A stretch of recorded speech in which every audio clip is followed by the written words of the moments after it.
খারাপ ছাত্র ছিলাম বলে হেডমাস্টার স্কুল থেকে বের করে দিয়েছিল। গতকাল সে হেডমাস্টারকে আমার কাছেই আসতে হলো। হা হা হা। তিনি আমার দিকে তাকিয়ে লজ্জিত ছিলেন। হয়তো তার লজ্জিত মাখানো মুখে ক্ষমার ভঙ্গি ছিল। তার কাজটা করাতে আমি কোনো টাকা নেইনি, যাতে তিনি বুঝেন সে অপমানের উত্তর। অবশ্য সেদিন বের করে না দিলে আজ এই অবধি আসতে পারতাম না।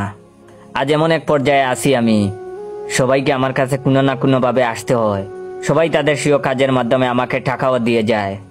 সেদিন এক পুলিশ এসেছিল, তাকে ওর টাকা ছাড়া ছাড়িনি। প্রথমত টাকা দিতে চায়নি, পরে আমি চেয়ার থেকে উঠে জোর করে টাকা আদায় করেছি। এখন আমার সে অধিকার হয়েছে, এখন শিখেছি কিভাবে টাকা আদায় করতে হয়। বড় বড় অফিসাররাও আজ আমার ছায়া তোলে, ভাবতেই ভালো লাগে। অথচ যখন টাকার অভাবে এসএসসি পরীক্ষায় হাত পেতেছি এসব নাম করা বড় লোকদের কাছে, কেউ সেদিন সে খালি হাতকে বরিয়ে দেয়নি, ফিরে তাকায়নি অবধি। অবশ্য তাকালে আজকের পর্যায়ে আসতে পারতাম না।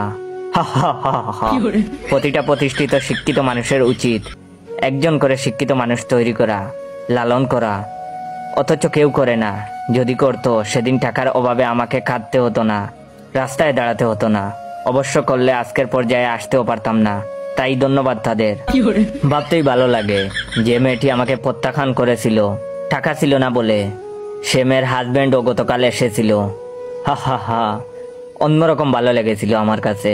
লজ্জায় সে বাইরে ছিল, আমার অফিসেও ঢুকতে পারেনি। অবশ্য সেদিন টাকার জন্য আমাকে রিজেক্ট না করলে আজকের পজিশনে আসতে পারতাম না। হা হা হা। তবে তার লাঞ্ছনায় একটা কথা বুঝেছি, ভালো ছেলের জন্য মেয়েরা তাদের হাত ধরে না, মেয়েরা হাত ধরে শুধু টাকার, শুধু টাকার।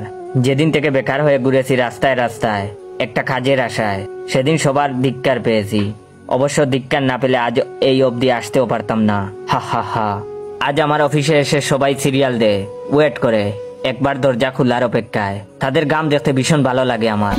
অবশ্য সেদিন তারা আমার গাম না জড়ালে আজ এই আসনে অধিষ্ঠিত হতাম না আমি।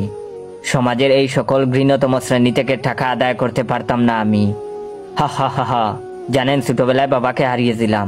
কেউ কাছে এসে বলেনি বাবা মারা গিয়েছে তো কি হয়েছে, আমরাও যে তোমার বাবা, আমরাও যে তোমার অভিভাবক। অবশ্য বললে আজ এই অবধি আসতে পারতাম না। হা হা হা। আজ সমাজের সে সকলকে ধন্যবাদ যারা আমাকে এই চেয়ারে বসিয়েছেন। ওয়েট, আমি কি এমন সম্মানের চাকরি পেয়েছি তা জানার আগে অবশ্যই আমার এই ভিডিওটা আপনার 15 জন বন্ধুকে শেয়ার করবেন।